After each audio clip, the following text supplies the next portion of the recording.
ADHD Diagnoses in relationship to the American education system. Attention Deficit Hyperactive Disorder, commonly referred to as ADHD, is a chronic behavioral condition which affects attentiveness and increases impulsiveness and hyperactivity.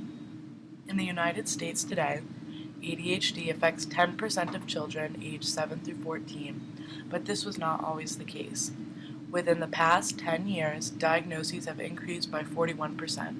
How can we account for this dramatic increase? There is no standard test required for doctors to administer to diagnose ADHD or prescribe the medicine. There is a list of symptoms that includes traits such as being easily distracted, high energy levels, and difficulty listening.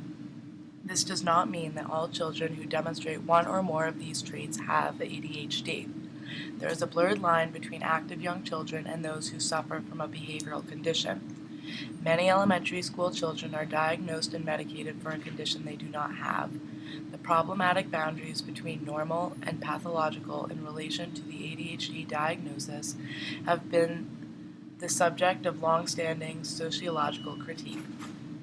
The standard education system methodology caters to students with specific behavior patterns. From a young age, students are expected to sit quietly at a desk for long periods of time while remaining focused on their work. The expectation sounds reasonable because it is an accepted social normative.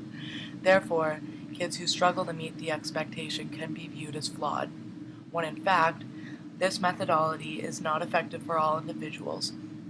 CNN covered a story where a boy was expelled from his preschool and guided towards medicalization. His mother recalls, "They just said that he was all over the place, he couldn't handle the structure, and they didn't have the staff or the skills to deal with it." Anne is an example of many whose behavior doesn't fit with standards and as a result is referred to ADHD testing. The No Child Left Behind Act, initiated in 2001, could have an impact on the recent rise of ADHD diagnoses. The Act states that students in the public system must receive standardized test results that meet state-implemented standards. There is a strong pressure on teachers for their students to perform well.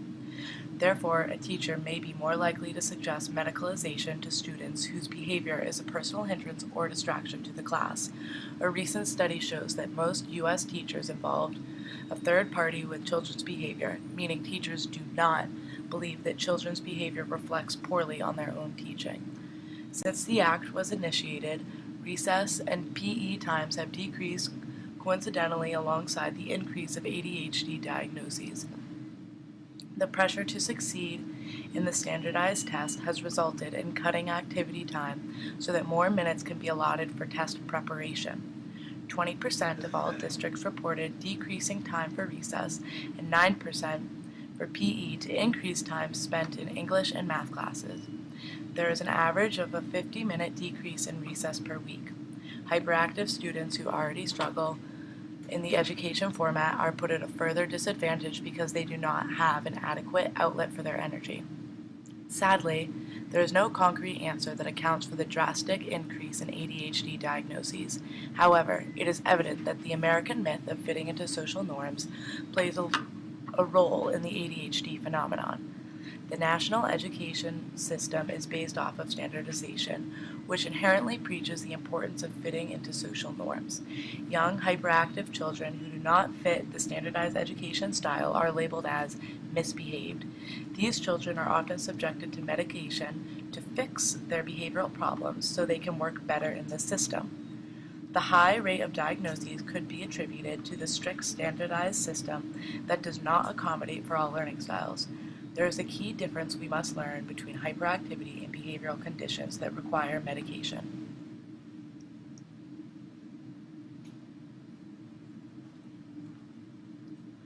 Created using Powtoon.